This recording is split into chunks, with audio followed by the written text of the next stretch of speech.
Okay, DTC infotech का L1 round था।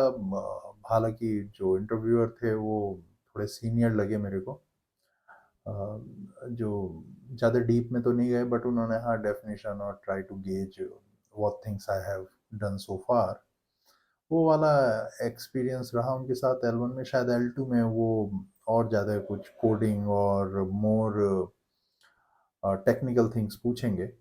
अब उसमें जो सबसे पहला क्वेश्चन करा इंट्रोडक्शन के बाद, वो करा कि सिक्योरिटी आप क्या कंसीडर करोगे व्हाइल डेवलपिंग आ ऐप। तो कुछ चीज़ें बता दी मैंने, कुछ छूट गई।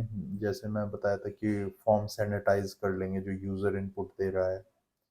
कोड कमिट कर रहे हो तो ऐसी चीज़ें मत कमिट करो जो आपको यूज़ ना आए, मतलब जो आपके यूज़ की हों, ऑथेंटिकेटेड रिलेटेड या पासवर्ड उस टाइप की चीज़ें कमिट मत कर देना गलती से भी कोड में। और भी दो चार चीज़ें मैं बनाई जो उस टाइम पे मेरे को ध्यान आया। तो मेनली सिक्योरिटी था कि ऐसे सिक्योर कैसे करोगे एप्लीकेशन को। और उसमें रिएक्ट जेएस में फिर एक्सपीरियंस पूछा, प्रॉप्स एंड स्टेट में डिफरेंस पूछा कि प्रॉप्स तो एक पेरेंट से चाइल्ड में पास हो जाती हैं, बट स्टेट जो है वो अब अक्रॉस द एप्लीकेशन शेयर कर सकते हो with the help of Redux और यूज कॉन्टेक्स्ट। और पर्पस ऑफ हुक्स पूछा, तो हुक्स इवेंट बेस्ड होती हैं, तो इसके लिए जो इवेंट आपको कैच करके कुछ फायर करना हो तो इसलिए काम आ जाते हैं ये हुक्स। ये प्री डिफाइंड मेथड्स ही हैं जो सर्टेन वर्क के लिए हैं already built by react JS. तो उतना मैंने बताया उन्हें। हाई ऑर्डर फंक्शन पे आ गए थे, तो हाई ऑर्डर फंक्शन वो ये हाई ऑर्डर कंपोनेंट। तो हाई ऑर्डर कंपोनेंट का मैंने बोला ये हाई ऑर्डर फंक्शन की तरह ही होता है, जो एक एक्सेप्ट करता है फंक्शन या कंपोनेंट और रिटर्न में दूसरा कंपोनेंट या फंक्शन दे देता है। उसके बाद मैंने पूछा कि अगर एक क्लाइंट की एप्लीकेशन है वो स्लो हो रही है तो फिर क्या करोगे। तो फिर मैं बोला भाई उसके लिए आपके पास सेवरल टूल्स हैं, क्यूए टीम को बोलो पहले तो वो चेक कर ले प्रेशर पॉइंट कहाँ जा रहा है, क्योंकि जब हमने डिप्लॉय करी थी तब तो सही थी, अब ये क्यों ऐसा होने लगा, तो क्या चीज़ें बदल गई हैं अब।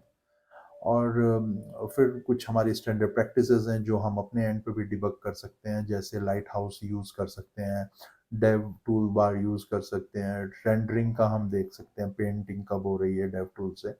और स्नैपशॉट्स अगर लेके आप हीप शॉट स्नैपशॉट पे काम कर सकते हो, थोड़ा सा कॉम्प्लेक्स है, उस पर आप देख लो, वो टाइम कंज्यूमिंग बहुत है और हार्ड टू अंडरस्टैंड हो जाता कई बार जो भी वो डेटा आता। बट उसमें से कई बार चीज़ें निकल जाती हैं कि मेमोरी लीक्स वगैरह उस टाइप की चीज़ें। और आपको वो पता करना पड़ेगा कि वो ब्रेक कहाँ पे हो रही है या स्लो कहाँ से होना चालू हो रही है, तो उस कंपोनेंट को थोड़ा सा हम जो भी क्लाइंट कहेगा उसको हमें इंट्रोस्पेक्ट करना पड़ेगा। तो उसके बाद शायद और भी चीज़ें होंगी तो आप बता देना मेरे को कि क्या करें अगर एप्लीकेशन स्लो हो गई है, आपने पहले सही डाली थी और एक दो हफ्ते बाद स्लो हो गई है। How does react router works, तो मैं बोला भाई एक रैपर बना देता है रूटर पूरी एप्लीकेशन के अराउंड, एंड जो भी नेविगेटर का यूआरएल होता है उसके एंड पॉइंट्स के अकॉर्डिंग हम कंपोनेंट लोड करते हैं। ये मैंने उसे दो तीन लाइन में बता दिया था। उसके बाद कंडीशनल रेंडरिंग पूछा, तो मैं बता दिया भाई किस सर्टेन कंडीशन पे आपको कोई कंपोनेंट लोड कराना है और दूसरी कंडीशन पे कोई, तो कंडीशनल रेंडरिंग आ जाती है हमारी कंपोनेंट बेस्ड। उसमें ऑथ का सबसे अच्छा एग्जांपल है कि अगर यूज़र वैलिड है तो फिर आप मेन पेज पहुंचा दोगे, अदरवाइज उसे लैंडिंग पेज पे लॉग इन अगेन या लॉग आउट वाले पे पहुंचा दोगे, या लॉग इन फेल्ड वाले पेज पे। व्हाट इज JSX, तो वो मैंने फुल फॉर्म बता दिया भाई, it is mix of HTML CSS and JavaScript in React JS. और फिर उसके बाद कंट्रोल्ड अनकंट्रोल्ड कंपोनेंट्स पूछे, तो कंट्रोल कंपोनेंट्स होते हैं जो अपनी प्रॉपर्टीज अपनी स्टेट खुद मैनेज कर लेते हैं, बट कई बार चाइल्ड होता है वो डिपेंड कर लेता है प्रॉप्स के ऊपर, तो वो अनकंट्रोल्ड हो जाता है, तो वो तब जब भी उसे नई प्रॉप्स मिलेंगी तो वो हमेशा रेंडर करेगा, तो यहाँ पे अनकंट्रोल्ड हो गया। How can you handle the forms in React JS, तो फिर मैं बता दिया ऑन सबमिट पे हो जाता है फॉर्म, और फॉर्म का जो नेम होगा उसकी हेल्प से हम पूरी की पूरी प्रॉपर्टीज चेक कर सकते हैं कि फॉर्म में किसी फील्ड में क्या किया है।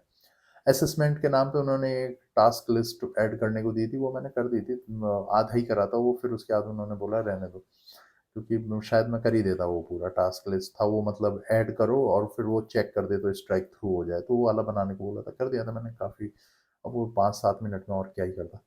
उसके बाद टाइप स्क्रिप्ट का यूजेस पूछा तो बता दिया भाई टाइपिंग्स के लिए काम आता है, थोड़ा चेक कर लेता है आप जो वैलिड इनपुट दे रहे हो या नहीं दे रहे हो। या जेनरिक्स पूछे तो जेनरिक्स काफ़ी यूज़ होते हैं टाइप स्क्रिप्ट में, तो जब भी आपको टाइप ना पता हो तो आप ये जेनरिक्स यूज़ कर लेते हो, तो इसमें एक सर्टेन टाइप पास कर देते हो तो वो ही टाइप हो जाता है फिर आगे पूरे प्रोग्राम में। तो इसमें कई बार क्लास भी आ जाती है टाइप्स में, कई बार एक डेटा टाइप भी आ जाता है, तो वो तो आपको नहीं पता नंबर है या स्ट्रिंग है, दो और दोनों ही काम कर सकते हैं, तो उसमें टाइप जेनरिक्स आपको यूज़ करना पड़ेगा।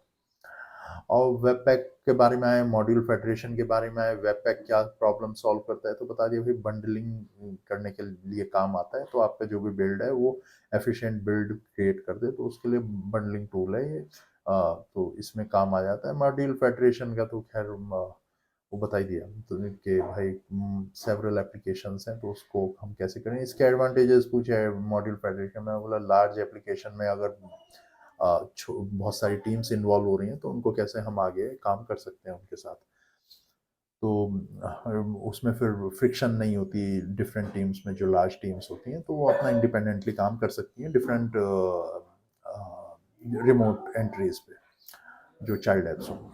और इसके बाद उन्होंने बोला ठीक है मैं टीम को बोलूँगा, वो आगे फर्दर इवेलुएट कर लेंगे आपको, तो शायद अभी आगे आने वाले टाइम में वो और होगा। बट ओवरऑल ठीक था वो, और वो ठीक थे वो इंटरव्यूअर जो थे, और अच्छा एक्सपीरियंस रहा। एंड देखते हैं जो भी अपडेट होगा बताता हूँ।